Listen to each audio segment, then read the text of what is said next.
예배 들어오면서 이런 생각을 했어요.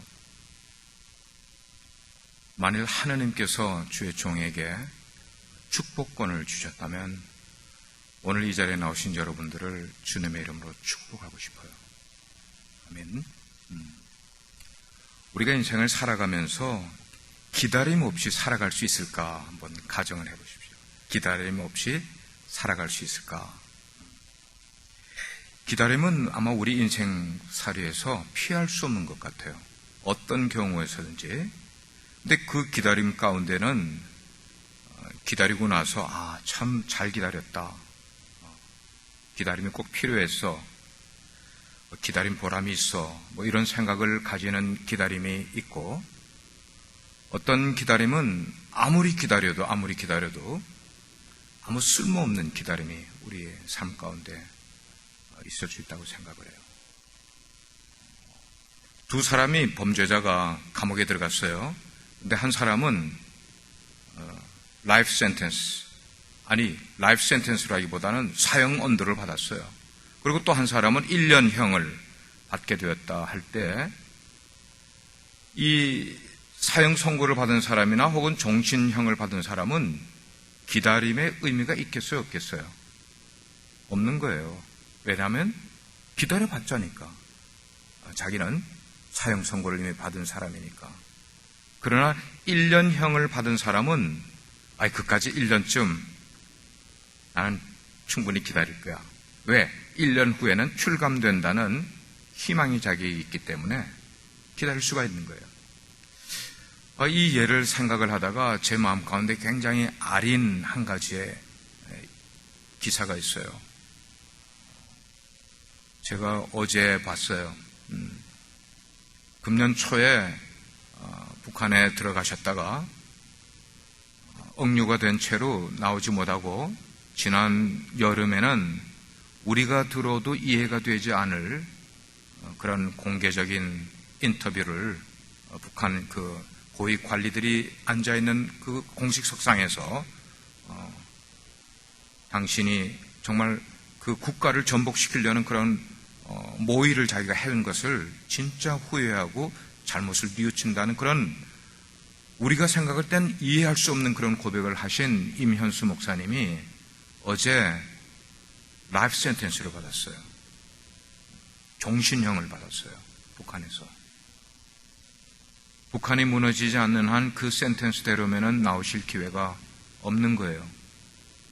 그분은 하나님께 소명을 받고 북한에 있는 우리 동족들을 살리기 위해서 100회가 넘는 그 수많은 기간을 많은 물자를 제공을 하고 하나님의 일을 그곳에서 하려고 많은 터전을 쌓았던 분인데 그만 그런 일을 겪게 돼서 안타까워.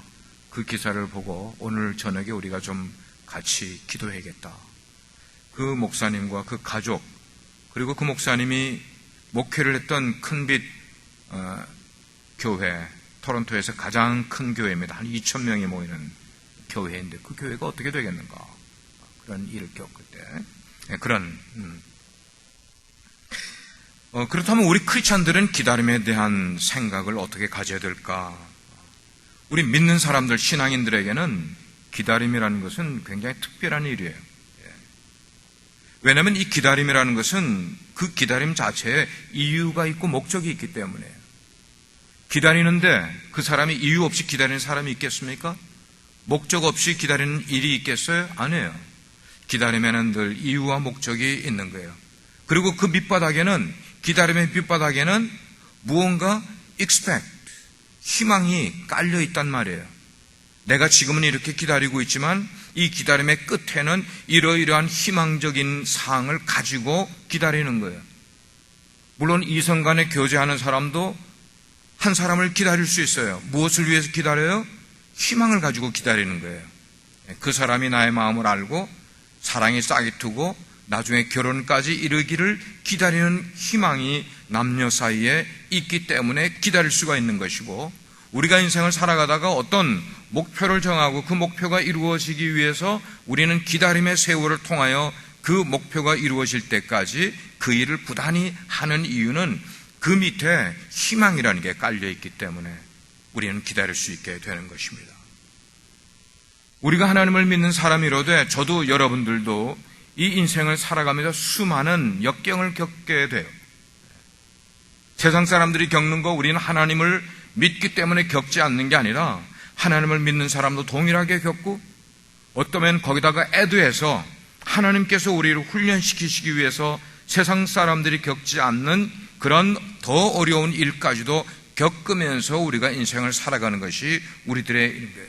그런 어려움을 겪는다 할지라도 우리 가운데 그날을 기다리는 희망이 남아있게 되면, 그날을 기다리는 희망이 우리 가운데 있게 되면 우리의 현재의 상황이 어렵고 힘이 들어도 역경 속에 있어도 굉장히 마음에 고통이 있어도 우리는 그날을 기다리기 때문에 우린 그 큰 기다림, 간절히 기다림, 그거를 그냥 우리 기독교 용어로 표현하면 대망한다 그래요. 대망한다.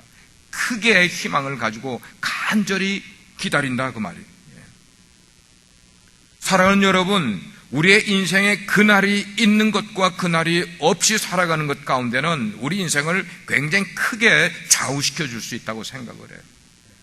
우리의 마음 가운데 그날, 제가 말하는 그날은 어떤 것인지 여러분들이 설명하지 않아도 다 아는 그날, 그것이 우리에게 그날을 가지고 희망을 가지고 살아가는 것이 세상 사람들이 모르는 그런 커다란 축복이 이미 우리 가운데 있음을 우리가 알고 신앙생활을 하면은 오늘 좀 힘들고 어려워도 우리는 그걸 이겨나갈 수 있겠네. 왜? 그 희망이 있다는 것 자체가 우리에겐 너무 귀한 것이기 때문에. 그래서 기다림을 통한 어떤 희망이 있는 사람은 그 희망 때문에 삶이 강해질 수가 있어요. 삶이 창조적이 될 수가 있고요. 삶에 연단이 있어도 그것을 인내할 수가 있게 되고, 그리고 삶이 긍정적이 될 수가 있고 삶이 활력이 넘칠 수가 있는 그런 일은 기다림을 통한 희망이 우리들의 삶 가운데 있게 될 때, 그것에 대한 확신을 갖게 될 때 우리는 그 삶을 살아갈 수 있게 된다는 말이죠. 우리는 잘 몰라도 북한에 있는 그리스도인들이나 어쩌면 저 중동 지방에 있는 지하 속에서 신앙생활을 하고 있는 그런 그리스도인들의 삶 가운데는 우리가 생각지 않는 그날에 대한 희망이 우리보다 훨씬 강할 거예요. 엄청나게 강한 희망을 그들은 가지고, 뭘요? 그날에 대한 희망을. 그들은 하루하루 그렇게 기다린다. 그러나 만약에 우리들 마음 가운데, 우리 인생들 가운데 기다림이 없는 삶, 기다림이 없으니까 희망도 없을 거 아닙니까? 그런 삶을 살아가는 삶이 얼마나 비참할까 하는 것도 우리가 더불어 한번 생각해 볼 수 있게 되는 거예요. 요즘 미국 사회가 점점 더 힘들어져 가고 있는 것 같아요. 그래도 타 지역에서 여기에 오신 분들은 텍사스는 그래도 좋습니다, 그래도 좋습니다 이런 표현들을 하셔요. 그럼에도 미국 사회가 점점 힘들어지고, 미국만 힘들어집니까? 우리가 떠난 조국 대한민국도 점점 더 힘들어져 가고 있고, 저희 친척이 살고 있는 브라질은요, 세계 여러 나라 가운데 가장 워스트하게 힘들어 가고 있는 나라 가운데 하나가 브라질이에요. 세계는 점점 더 힘들어져 가고 있어요. 목회자들이 모이면은 점점 사회가 힘들어져 가고 있는 이야기를 목회자들도 점점 거론을 하게 되는 거. 어려운 이야기들, 우리 이민사회에서 일어나는 힘든 이야기들을 목회자들이 모이면 하게 돼 있어요. 자연스럽게 그 이야기가 나와요. 그러면서 목회자들 속에도 탈진이 생기는 분들이 계세요. 목회 희망을 잃어가는 분들이 계시더라 이 말이에요. 우리가 탈진되는 이유 가운데 한 가지는 우리 삶 가운데 기대감이 없어지면은 우리는 탈진하게 돼요. 기대감은 뭐가 함께 온다고 그래서 희망이라는 거예요. 희망이 있기 때문에 기다릴 수가 있고, 기다리는 사람은 기대감을 가지고 살아가게 되는데, 그 기대감이 없게 되면은 인생은 탈진 속에 빠지게 되는 거예요.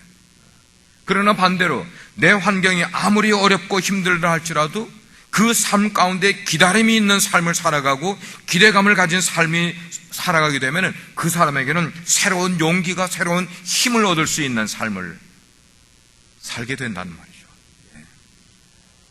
예수 그리스도의 탄생, 이 탄생은 우리 인류 역사에 일어난 많은 사건들 가운데 가장 놀라운 사건이고 가장 위대한 사건은 바로 예수 그리스도의 탄생이라고. 그래서 서양에서 그 히스토리가 나왔지만 그 히스토리를 나눈 사람은 예수님의 탄생을 기점으로 해서 AD와 BC를 나누는 것도 그만큼 인류 역사에 예수님의 탄생과 버금갈 만한 그런 일이 없다 하는 것을 우리에게 보여주는 하나의 일이라고 생각을 해요. 하나님께서 육신을 입고 세상에 오셨다는 것, 여러분 진짜 이해가 되십니까? 여러분 이해가 되셔서 이것이 용납이 되고 믿어지는 일인가요? 아니에요. 이거는 믿어질 수 없는 거예요. 저도 사실 믿어질 수가 없는 일을 그냥 성경 말씀으로 믿는 거예요. 왜? 이성이 있는데 이게 어떻게 믿어집니까? 하나님이 우리와 똑같은 몸을 입고 세상에 오셨다는 게 어떻게 믿어질 일이냐고요, 이게. 근데 그 사건이 일어났단 말이에요. 성경을 신뢰하기 때문에 우리는 성경에 기록된 그 내용을 믿고 있는 것이에요. 근데 인간의 모습으로 오신 그 하나님의 아들, 그 하나님의 아들을 만나기 위해서 오랜 기간 동안 대망하면서 인생을 살아왔던 사람들이 오늘 우리가 읽은 본문 가운데 나타나고 있어요. 대망하면서 간절히 기다리면서 인생을 평생을 살아왔던 사람들이 성경에 기록되어 있어요. 이스라엘 사람들 가운데 장자를 낳게 되면은 그 장자 낳은 것을 하나님 앞에 이렇게 제사를, 장자 낳은 것에 대한 제사를 드리는 일들이 이제 관습으로 그렇게 이루어졌어요. 언제부터 그런 일이 이루어졌는가? 출애굽 사건이 있은 후부터 그러한 제사법이 생겨나게 된 거예요. 왜 그랬어요? 우리가 알잖아요.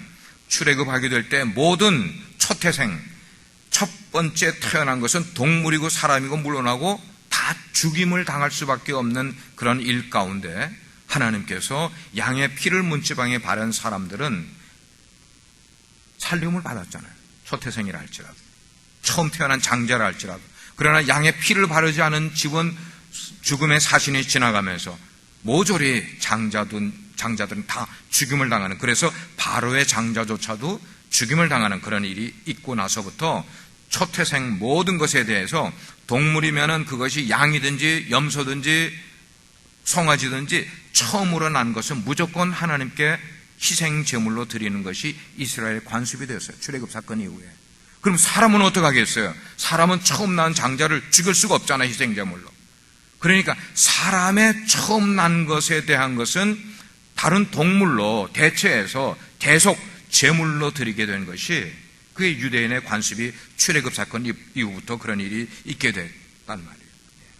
요셉과 마리아가 바로 그 모세의 율법에 따라서 처음 난 자식, 예수님이 처음 태어났으니까 마리아에게서는 그 아들의 계속 제물의 제사를 드리기 위해서 예루살렘으로 올라갑니다.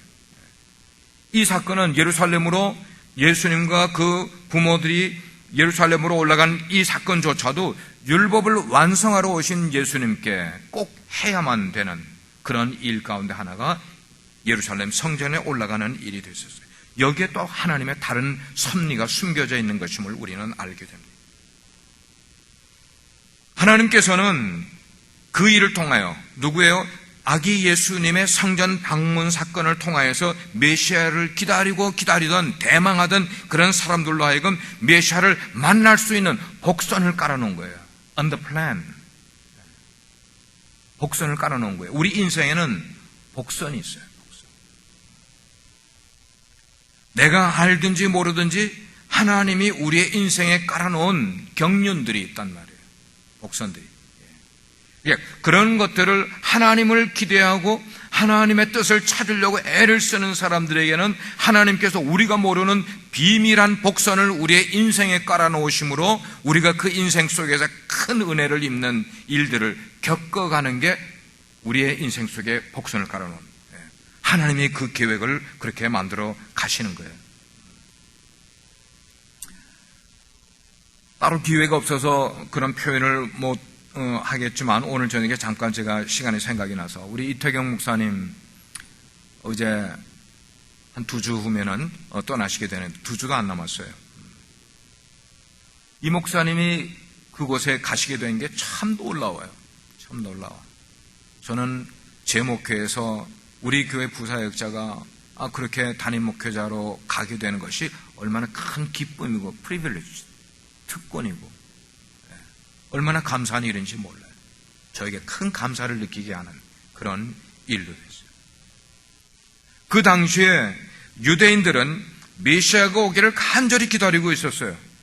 유대인들 전체가 메시아가 오기를 기다렸지만 정작 예수님이 메시아로 그 땅에 오셨는데도 불구하고 그 사람들이 예수님이 메시아로 오신 것을 알았을까요? 몰랐을까요?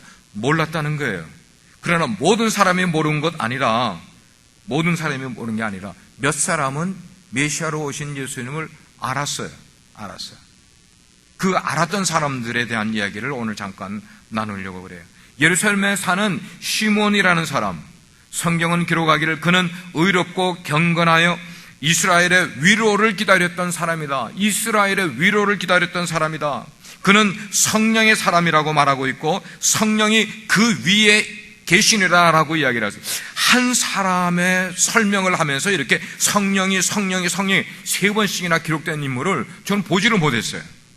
성경에 많은 인물 가운데. 근데 이 시므온이라는 사람은 그렇게 했단 말이에요.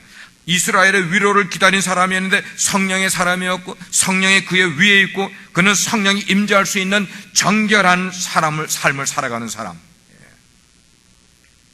뿐만 아니라 그는 주의 그리스도를 보기 전에는 나는 죽지 않을 거야.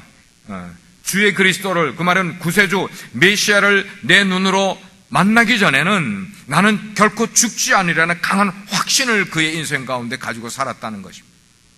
얼마나 놀라운 일이에요. 이 한 센텐스만 가지고도 이 사람의 신앙을 우리는 너무나 꿰뚫을 수 있는 그런 놀라운 표현이라고 생각을 해요. 그는 주의 그리스도를 보기 전에는 죽지 않겠다 하는 이 강한 확신이 그 스스로 만들어난 확신이 아니라 성령이 그에게 주셨기 때문에, 성령이 그런 확신을 주셨기 때문에 놀라운 일이었어요.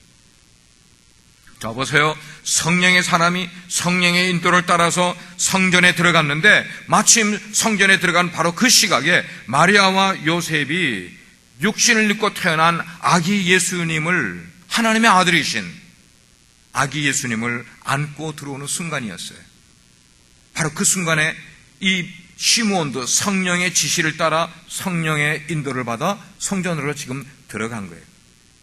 자, 그럴 때에 성경은 또 표현하기를 시므온은 성령에 사로잡혀서 한눈에 그 마리아의 품에 안겨있는 어린 예수가 보통 아기가 아니라는 것을 직감하게 된다.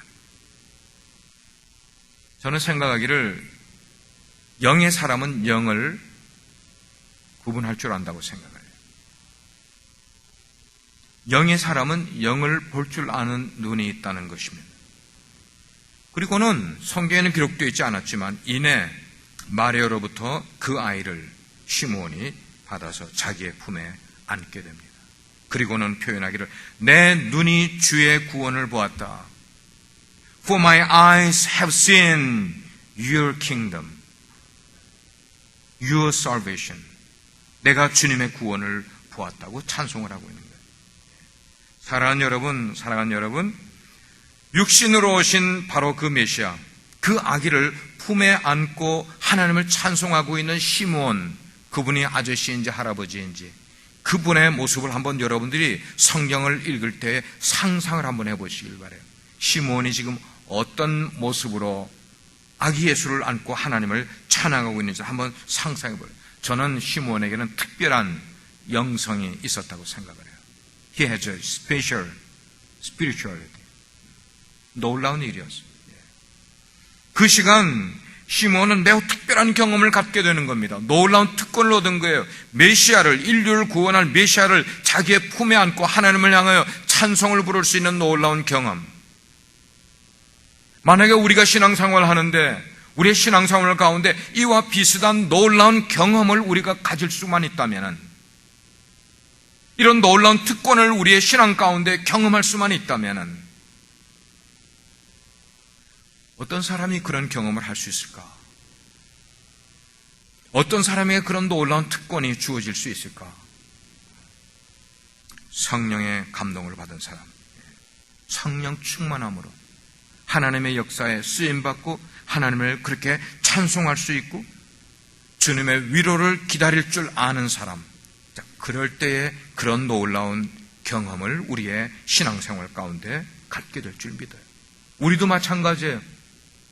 하나님이 이 세상을 향하여, 아니면 우리 교회를 통하여, 아니면 우리 가정을 통하여 어떤 놀라운 일을 계획하고 계시는 그 놀라운 일들을 기다릴 때에, 그리고 기다릴 줄 아는 신앙을 갖게 될 때에 우리는 뜻밖의 하나님의 베풀어 주시는 놀라운 경험, 세상 사람들 아무나 가질 수 없는 놀라운 특권들을 우리들의 삶 가운데 경험하고 누릴 수 있는 은혜가 우리들의 삶 속에 일어날 줄 믿습니다. 그렇습니다. 하나님의 놀라운 섭리는 성령의 감동하심에 순종하게 될 때 경험하게 되는 것. 누구처럼요? 시므온처럼. 시므온은 성령의 감동을 받아서 성령의 인도하심을 받게 될 때 거부하지 않냐고 아주 민감하게 반응하는 사람. 그런 사람은 그리스도를 만나게 되는 줄 믿으시길 바랍니다. 왜 그리스도를 만나게 되냐고요? 성령이 아니고서는 예수님이 그리스도심을 알 수가 없다고 성경은 말씀하고 있어요. 성령이 아니고서는 예수가 그리스도이심을 우리는 알 수가 없단 말이에요. 그 성령께서 예배하는 이 시간에 우리 가운데 함께 계심을 믿으시기를 바랍니다. 그래서 제가 시작할 때 그랬어요. 시작할 때 만약 하나님께서 주의 종에게 여러분을 축복할 권세를 주신다면 나는 이 시간에 이 자리에 참석한 여러분들을 주님의 이름으로 축복하고 싶습니다. 그 현장에 또 다른 한 사람이 있었습니다. 그 사람은 여선지자 안나였어요. 성경의 기록대로는 그는 출간 후에, 결혼한 후에 7해 만에 과부가 됩니다. 왜 과부가 됐는지는 모르겠지만 아마 그것도 하나님의 경륜 가운데 하나라고 생각을 해요. 그래서 현재 이 안나 여선지의 나이가 84세라고 기록을 하고 있어요. 우리 교회도 80대 되신 성도님들이 몇 분 계세요. 그런데 성경에 84세를 왜 기록했을까? 20년 전에, 2000년 전에. 네? 여러분, 2000년 전에 팔레스타인 지역의 사람들의 평균 수명은 몇 살 정도였을 것 같아요? 문대영 집사님, guess. 60? 그보다 더 아래요.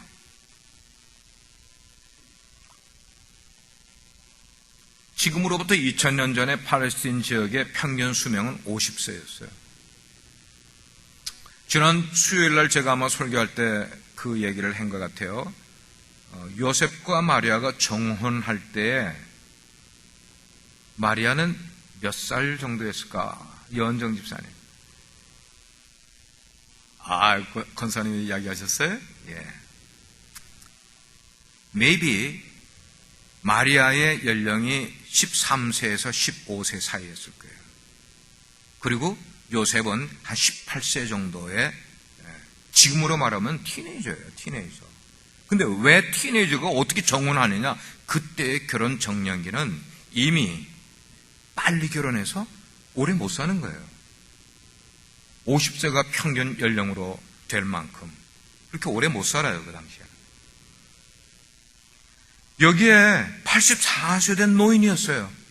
평균 수명이 50세 정도인 그때에 평균 사람들보다 적어도 30년 이상이나 더 사는 사람, 왜 이 사람이 이렇게 나이가 많게까지 살고 있었을까?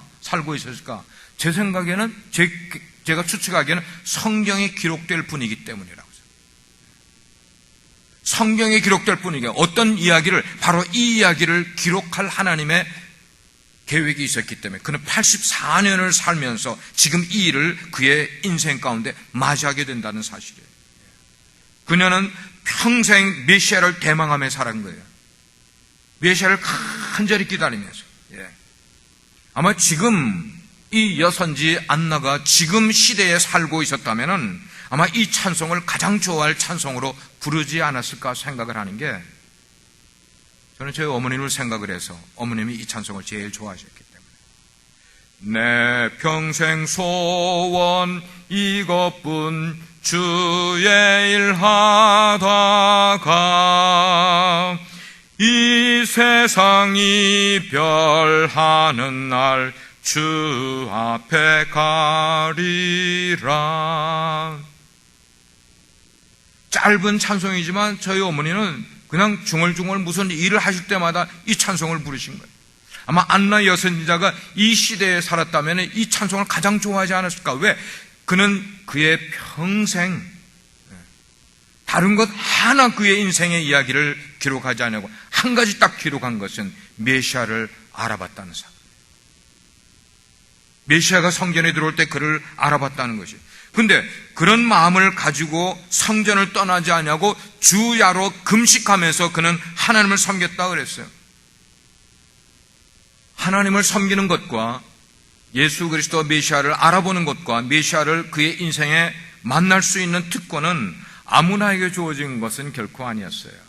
마치 여리고 성을 예수 그리스도께서 지나가시게 될 때 수많은 군중이 예수님을 애워싸 가기가 불편할 정도였지만 그날 그 장소에서 예수님을 진짜 만난 사람은 삭개오 한 사람밖에 없었다는 사실을. 우리는 성경을 읽으면서 그런 포인트를 우리들의 신앙 가운데 좀 가지면 좋겠어요. 우르르 몰려다니면서 신앙생활을 하는 건지 노는 건지도 모르게 그냥 교회 생활을 하는 그런 것 속에서 우리의 신앙을 시작하고 마치는 그런 것이 아니라 어느 한순간에 진짜 예수님을 만나면서 예수님을 경험하면서 놀라운 것을 내 인생에 경험하면서 신앙생활을 하는 그런 모습. 그런 사람은 사람들 앞에 크게 나서지 않고도 예수님을 만날 수 있겠다고 생각해요. 안나 같은 여인, 그렇게 성전을 떠나지 않냐고 주야로 금식하며 하나님을 섬기던 차에 그날 성전에 들어서시는 어느 젊은 부부에게 안겨있는 아기 예수님을 보고는 성경은 표현하기를 먼저 하나님께 감사하고, 얼마나 이게 절도 있는 설명인지 몰라요. 얼마나 절도 있는, 이런 거 한 가지가 우리의 신앙을 배워주는 거예요. 신앙을. 한 사람의 일대기를 아주 축약해서 두세 절에 압축을 해놓은 그 단어는 그냥 쓰인 단어가 결코 아닐 거예요. 그 아기 예수를 보게 됐을 때 안나는 먼저 하나님께 감사하고라는 단어가 나와 있어요. 하나님께 감사하고. 그리고 예루살렘의 속량을 바라는 사람들 앞에 나와 서더니 예언의 성취, 예수님이 오셨음을 사람들에게 간증하는 시간을 갖게 되었습니다. 저는 연세가 들어가시는 분들은 이렇게 안나 선지자와 같이 주야로 성전 출입을 하시다가 하나님의 때가 되면 성도들 앞에 하나님을 간증할 수 있는 신앙인들, 그런 분들이 될 수 있기를 기대해요. 안나가 메시아를 만난 사건은 순전히 성전을 떠나지 않고 늘 하나님을 예배하는 자리에 있었기 때문에 메시아를 그날 그 시에 만날 수 있었다고 생각을 해요. 그렇습니다. 우리가 딴 데서 하나님을 만날 수 있고 메시아를 만날 수 있는 게 아니라 예배 공동체 안에 있게 될 때, 예배 공동체 안에 있게 될 때에 구세주를 만나게 되는 거예요. 그리고 하나님께서는 힘을 다해서 하나님의 뜻을 늘 마음 가운데 대망하는 그런 사람들을 잊지 않고 기다리고 계시다는 거예요. 이 자리에 나오신 사랑하는 우리 성도 여러분, 우리에게 인생에서 기다림은 쉬운 일이 아니에요. 어떤 일에 대해서도 기다림은 쉬운 것 아니에요. 더구나 언제 그 응답이 올지조차도 모를 때에는 그 기다림은 우리에게 커다란 인내를 요구하고 때로는 고통을 필요로 할 때가 있어요. 기다리는데 그냥 기다리는 게 아니라 마음을 쥐어 짜는 것과 같은 그런 고통 가운데 그날을 기다려야 될 때도 있다는 거예요. 하지만 오늘 말씀에 나온 안나를 보시길 바랍니다. 안나는 어떤 삶을 살다가 메시아를 만나게 됐는지를 보세요. 그 안나의 84년이라는 세월은 어느 한 인간이 겪을 수 있는 아마 최대치의 기다림이 바로 84라는 숫자가 아닐까 저는 생각을 해요. 우리 인간이 기다릴 수 있는 최대치. 그러나 산소망을 가지고 확신 가운데 안나 선지자는 기다리다가 결국 하나님의 응답이라는 놀라운 보상을 그의 인생 가운데 경험하게 되었습니다. 그렇습니다. 오늘 두 인물을 봤어요. 시몬과 안나. 이 두 사람은 메시아의 만남을 오랫동안 기다리는 사람이었다는 것입니다. 그리고 결국 그 기다림은 헛되지 않았어요.